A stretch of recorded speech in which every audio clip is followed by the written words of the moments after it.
என்னடி என்ன பிரச்சனை? நில்லுடி இரு. என்ன பிரச்சனை என்கிட்ட சொல்லு. என்ன காஃபி குடிக்கிறதுக்கு புள்ளிய வச்சுக்கிறதுக்கு என்ன? வாயால் தான் குடிக்கணும் இல்லையா? என்னம்மா என்ன பண்ணு? என்னடி காஃபி குடிக்க கீழே போட்டுட்டு படுது? ஏன் பாப்பா கத்துறியா? பாப்பா வச்சுக்க முடியுமா முடியாதா? எனக்கு வேலை இருக்குடி. என்ன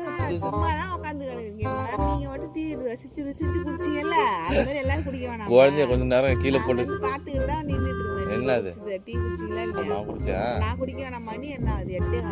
சரி கீழே போட்டுட்டு சரி அது கத்து. பாப்பா இங்க செல்ல போடி. அம்மாவா டீ குடிக்க போறாங்களா? காஃபி அது அம்மா ரெடி. சரியா? ஓகே சரி போடி. எனக்கு வேலை ரெடி. போடி. ஒரு காஃபி குடிக்கும். இது முட்டை பொரியல் பண்ணி முட்டை எப்படிலாம் இது பண்ண